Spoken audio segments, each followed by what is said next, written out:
Hello everyone, welcome back to my YouTube channel. तो आप लोगों के डाउट आ रहे थे कि मैम डीएसएसबी कोटा कैंडिडेट के एग्जाम में नॉर्मलाइजेशन होगा या नहीं। तो ऑफ कोर्स सी बात है कि आपका जो एग्जाम है वो डिफरेंट शिफ्ट में हो रहा है। इतनी सारी मतलब 1 जून से आपका एग्जाम स्टार्ट हुआ है और 30 जून तक चलेगा। तो आपको पता है ना कितनी शिफ्ट हो गई है। तो मल्टीपल शिफ्ट में जब आपका एग्जाम हो रहा है तो सभी का जो एग्जाम का लेवल है वो डिफरेंट होगा। क्वेश्चंस ऑफ चेंज भी हो सकता है और ये डिफिकल्टी लेवल भी चेंज हो सकता है, डिफरेंट हो सकता है। तो उसको एक पे लाने के लिए एक डीएसएसबी क्या करता है, एक नॉर्मलाइजेशन करता है जिससे किसी के साथ भी किसी प्रकार का कोई भेदभाव ना हो। तो ये तो ऑफ कोर्स सी बात है, यस नॉर्मलाइजेशन आपको जरूर मिलेगा। अब हम ये देखेंगे कि कैसे नॉर्मलाइजेशन का जो बेनिफिट है वो स्टूडेंट्स को मिलेगा। तो यहाँ पे मैंने दो कंडीशन रखी है। स्क्रीन पे आप देखेंगे कि क्या दो कैंडिडेट के रो मार्क्स बराबर होने पर नॉर्मलाइजेशन अलग हो सकता है। तो यस हो सकता है। ये आपकी शिफ्ट पे डिपेंड करेगा कि अगर आपकी शिफ्ट की डिफिकल्टी जो लेवल है वो ज्यादा है तो आपकी शिफ्ट को ज्यादा नॉर्मलाइजेशन मिलेगा, और जिसका थोड़ा कम है और उसको थोड़ा कम मिलेगा। और ये भी हो सकता है कि जिसका मतलब बहुत इजी या बेस शिफ्ट थी उसको नॉर्मलाइजेशन ना मिले। ठीक है। तो अब हम दो एग्जांपल्स दे रखे हैं। एक का क्या है, फर्स्ट वाले में देखो, पहला क्या है, पेपर कठिन है, मुश्किल है और स्टूडेंट के मार्क्स भी कम आए हैं। एवरेज शिफ्ट का एवरेज कितना दे रखा है, 50 दे रखा है।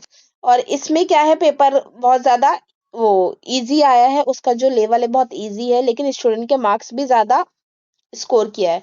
उसका जो ये एवरेज का जो वो इस शिफ्ट का जो एवरेज है वो 60 है। अब हम आगे देखेंगे कि क्या कैलकुलेशन बनेगी आगे। तो यहाँ देखेंगे एवरेज मार्क्स क्या आए हैं शिफ्ट वन के डिफिकल्टी के, ये 50 है, इसमें 60 है।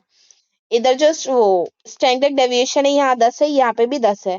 अब कैंडिडेट के रॉ मार्क्स कितने हैं, इधर 70 है और इधर भी क्या है, सेम सेम है। लेकिन ये जो फॉर्मूला दे रखा है ना, जो डीएसएसबी नॉर्मलाइजेशन जिस फॉर्मूले के थ्रू करता है उसको अगर इम्प्लीमेंट करते हैं तो देखते हैं कि क्या चेंज आता है।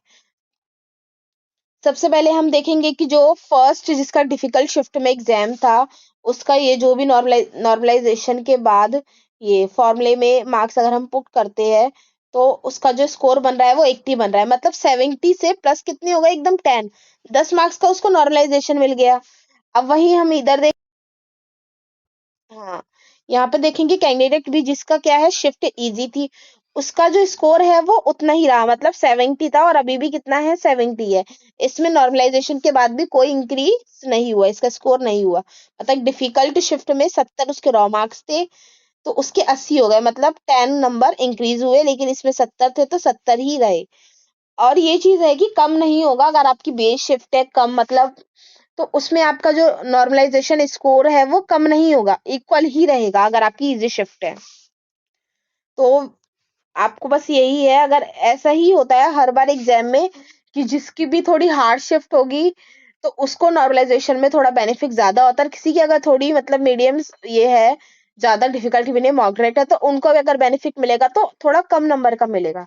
अगर वीडियो अच्छी लगी तो प्लीज लाइक कीजिए, सब्सक्राइब कीजिए और कमेंट में मुझे जरूर बताइए कि आपका जो स्कोर है इसमें से कितना बन रहा है, मतलब 60 की लाइन में बन रहा है, 70 की लाइन में बन रहा है। Thank you.